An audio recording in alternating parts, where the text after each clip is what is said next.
So I'm sitting in front of a fluorescent green rabbit called Alba.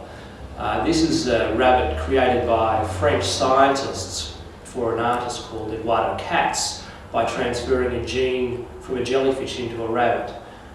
This is not just a curiosity, it shows in vivid colour that we are able to transfer genes effectively and safely from one species to another.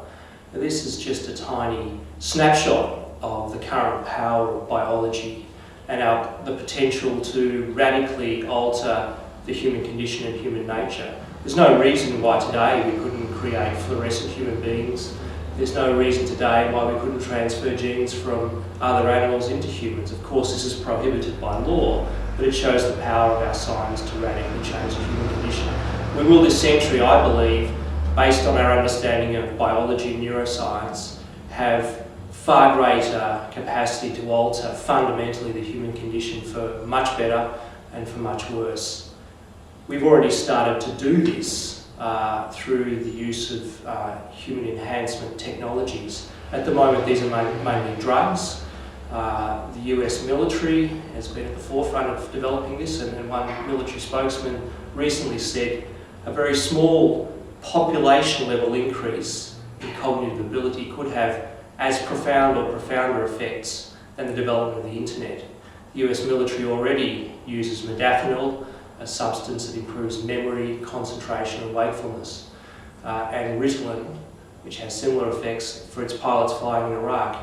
Many professionals are now using these substances to improve their cognitive performance. People are using Viagra, people are using Prozac to improve their mood. These are just really the tip of the iceberg. We will start to be able to alter biology at a much more fundamental level, at the genetic level, and this opens up what some people would say is a Pandora's box. So our program on ethics of the new biosciences focuses on biotechnology and cognitive science, things like genetics, artificial reproduction, and basic understandings of biology and neuroscience to understand the human condition and look at the potential to change that condition and what the limits on that should be, and indeed what we should encourage. There's no doubt that humans have many capacities or many abilities to create great disaster and great ill, and we are in many ways radically in need of improvement. The model for our approach to research, we're situated within a philosophy faculty, but I personally have degrees in medicine, philosophy and neuroscience, is to work with the best scientists and the best clinicians, the best people who are working at the cutting edge of science and the development of these technologies. And being a part of the school has given me an opening to the door of being able to work really with the best people in science to understand what's happening, what its potentials are and what its dangers are.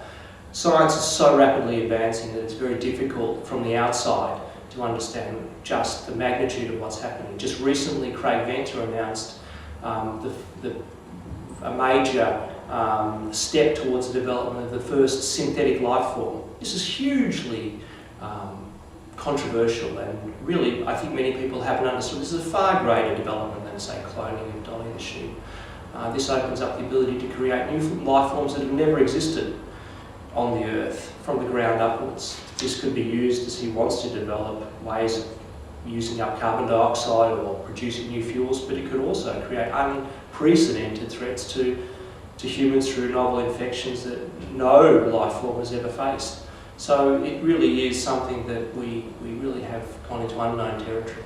I'm actually quite a modest person, and I have very modest aims. I don't know what the answers to these questions are. I don't have a message, a single answer to give to people. What I hope that we can do is to stimulate people, particularly the public and politicians, to think more rationally and to evaluate the reasons, not just against these technologies, but for them, and to come to a balanced, considered and rational judgment about their use. Debate in this area radically needs, I believe, a secular, unbiased approach and input, and we hope to offer that to people and to put that into the table of discussion.